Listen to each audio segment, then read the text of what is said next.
Hey everyone, this is the second video of the deal review of that duplex deal. And what I thought I would do in this example is look at the same situation and see how someone can come into this deal if it was brought to them and bring ideally zero money to the table, but as little as possible. So I thought we would run through this, right? So if you haven't seen the previous video, go back to it. It's actually the exact run through that we did. I'm going to use the same numbers and see what would make sense for someone. So if you don't recall, if you haven't seen it yet, this is what the deal was, right? There was a duplex offered for $110,000. The real quick story is, if you haven't watched the previous video, it was a burned out landlord. They owned it since '08. There was a small kitchen fire in one of the units. They got an insurance payout and they're like, I'm done, get me out of this. Been listed for 6 or 8 or 9 months at $150. Ultimately, through negotiations, we locked it up at $110. Right, so that's the purchase price or the agreed price to sign a contract. What we also know about this is we feel the ARV, right, or the value, as you may call it, is 200 grand, right, for easy math. However, that's after repair value. So the question you need to figure out and have contractors look at and all of that is what's the repair cost? And as, again, if you remember, we estimated the repair cost to be $30,000.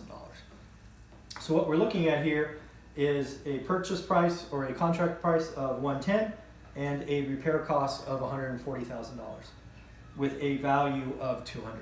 So what do we have here? We have the opportunity to pick up a duplex for 70% of the after repair value, right? How did I get that? That's 110 plus 30, that's 140 grand. The value of the duplex is 200. So there's a $60,000 difference, which is 30%. So there are deals out there, there are lenders out there that you can get a loan 70% of value. So this is how this would break down in most cases. So if we just write this down, so $200,000 times 70%, equals 140 grand. Okay. How this would normally work, again, my experience with lenders like this, is the $110,000 is going to come out and secure the loan. They're going to hold back $30,000, right? Because they're going to make you write up a scope of work. They're going to, disperse that after work is complete. So maybe it's 3 draws, right? You demo and get permits, 10 grand. Put in the kitchen, 10 grand. The extra 10 grand is when everything's done and the city comes back and signs off the building or whatever it is, right? So they're not going to cut you a check for 140 grand. You're not going to walk out of escrow with $30,000. What's going to happen is they're going to go in first position at 110, right? Or actually the note will probably be 140. And then they're going to hold back $30,000 in escrow, okay? So, and then again, these will be dispersed over time. And then as the work's done, those checks will be paid out, escrow will be closed, and there you go. So a couple of things, what happened in this case for this building, as you recall, we had an extra $5,000 over budget. So you could choose not to do that because, again, it was an optional repair. It was a fence, remember, where there were some dogs next door that we wanted to try to block out the noise and see if we could calm them down because they barked a lot. They weren't dangerous, they just barked a lot. So we added that second fence, that privacy fence. Wasn't required, but again, we believe in doing the right thing. So again, if you didn't want to do that, you wouldn't have to. We would say you would, so you would need an extra $5 grand that would come out of pocket. But ultimately, there are loan programs that would allow you to buy this for 110, allow you to hold back $30,000 for repair, have that leased out. Ultimately, once it's rented, and you could be the owner, the first loan would now be 140 grand. You would have $60,000 in equity, and that would be your loan.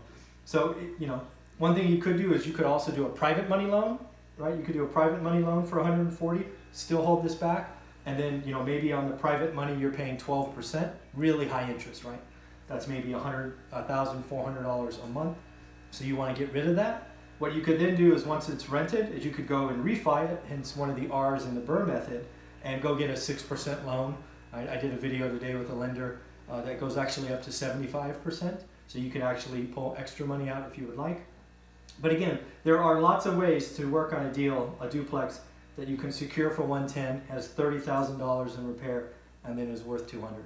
Either you can borrow the money all up front, you could borrow money from a hard money lender, you could pay them off when this is done. So again, there are opportunities out there if you don't have any money. But the key to this deal is being able to communicate with somebody who has cash that you're a solid risk. The deal is going to speak for itself, but you need to speak to the lender or the person, right, somebody you know, about why you're a solid investment. Because what they're concerned about is not these numbers, they're concerned about this number, that you've estimated this correctly, that's not going to be a waste of time, this isn't going to double and suddenly there's no room and you're going to walk away and they're left with a trouble unit. So when you're borrowing private money, right, you're working with friends and family and people you know, they're betting on you first and this asset second. In this case, the asset speaks for itself. But you have to be able to communicate them in an effective way that you're a good bet, you're a good risk, you're tight on your numbers. I would show them the scope of work. I would show them, if you can, examples of you've done, or at least how confident you know you are on this 200 number. Because this is what's happening, right? If you're going to be borrowing and getting into a deal for nothing down, you have to be able to communicate that you know what you're talking about. You can't be greedy. You can't be, acting like you have to have it, right? Because scared money, people will run away from that. So in the end, it is certainly possible to do a deal like this.